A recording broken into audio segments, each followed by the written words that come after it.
Is Mohammed Deif finally dead? I mean, the guy has survived already 7 assassination attempts by Israel. We're talking about a country that have one of the most lethal and effective military capabilities. The Mossad, the Shabak, the IDF, the special forces. All of them have been trying to kill Mohammed Deif, and he kept surviving and surviving. In one attack he lost his eye, in other attacks he lost his hand and his leg, but the guy just kept coming back. And on each attempt, Israel was sure that we got him this time. He cannot survive this one. And today, Israel confirmed that they have just launched another assassination attempt of Mohammed Deif and the leader of the Khan Yunis Brigade, Rafah Salami. I once had a fascinating conversation with a Shabak operator while I was in Gaza. And we started talking about Mohammed Deif.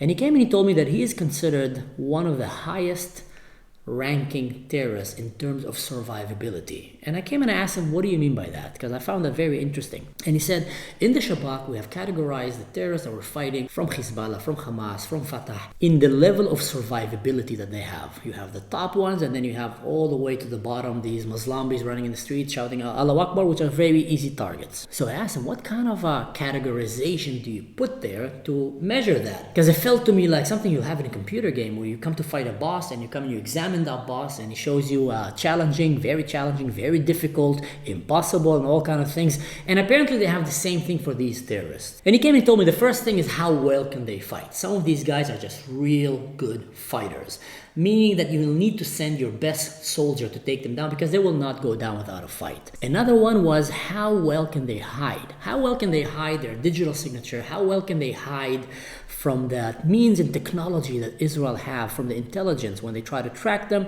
Another was their discipline. How disciplined these people to survive in the long run. How zealous they are with their hate, with their religious beliefs to the West, to Israel, to America, and etc., that they will do anything possible to survive and fight another day. Not only surviving against Israel, but surviving against their own colleagues, staying in the leadership positions, always strategically planning more and more attacks ahead. They have the discipline not to do mistakes, making it harder to get them, harder to find them. And he shared with me a few other perimeters that I'd rather not disclose. But bottom line, they had this system to categorize them and to give them a ranking. And Mohammed Deif was on the top of that list, giving him the highest ranking of survivability, one of the hardest terrorists to kill. Now, is he dead or not? Well, you know, that guy have proven that he knows how to survive again and again and again against all odds. I mean, every attack, Israel was sure that they killed him. And some attacks after a while, they said, you know what? Maybe we didn't kill him, but he's for sure right now on life support. Only for him after October 7 to come back up and show us that he's still walking, that he's still talking, that he's still relevant, that he's still leading. And he was one of the architects of October 7, an arch-terrorist, known to be one of the orchestrator of October 7, of the entire Hamas resistance. He literally helped upgrade the Hamas resistance to what they are today. Because you see, Hamas have become one of the most notorious, well-trained terrorist organization in the world. And the reason for that is because they're fighting Israel.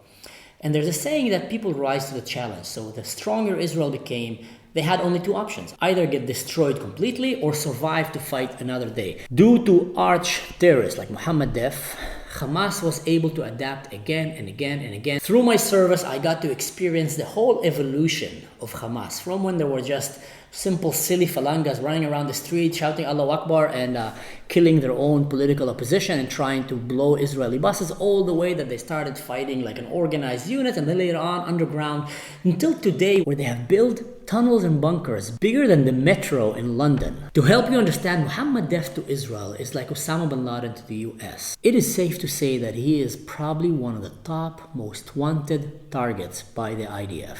And just like Osama bin Laden, which was also very good at surviving, it took America billions of dollars of resources and years to go and find him and eliminate him. So the same with Mohammed Deif, perhaps the hardest one to kill. I mean, 7 assassination attempts, and the guy keeps coming back. So is he dead this time? Israel have confirmed that they have seen them walking above the ground, not on a tunnel. I'm reading that from the news. And they also confirmed that he did not have any hostages surrounding him, making it the perfect opportunity to try to take him down. And I think Israel definitely went for that. There is terrorist targets that you can't miss that opportunity. The moment that they pop their head and you catch them, if you don't take them now, you might end up losing that opportunity for years to come. And these people, any moment that they're still alive, living and breathing, they are plotting and planning to kill people. So the sooner you take them, the more life you end up saving in the long run. Making it almost a no-brainer. Israel had to take that chance and to try to bring him down. Did they bring him down? Is he dead? That's a question that we're going to have to wait. And I think soon we might start getting a clearer picture. But one thing I can safely assume, that even if he's dead, the Palestinians will have the incentive to hide that from the world. You need to see, Mohammed Deif have become a symbol of the Palestinian resistance. Someone who have survived so many assassination attempts. People idolize him. He became a hero in the Muslim world, at least in the radical Muslim world, definitely in Gaza, West Bank, Lebanon, Iran, as big as Hamas itself, I would say. There is people calling their children after Mohammed Deif. Even here in Europe, you have men walking in the street chanting that we are the soldiers of Mohammed Deif. Ehna Rajal Mohammed Deif, meaning that they are fully in support of Mohammed Deif of Hamas. He became as big as a name as Hamas as itself, idolizing to the level of someone who can never be killed. Doesn't matter what, because Allah is with him and Nabi Muhammad is with him. So for them to lose him right now is going to be a huge blow for Hamas and all these terrorist supporters around the world. So I feel that they might try to hide this information from Israel, from the world. But I guess we're going to find out soon. Let's see. Is Mohammed Deif dead? That question still remains to be answered.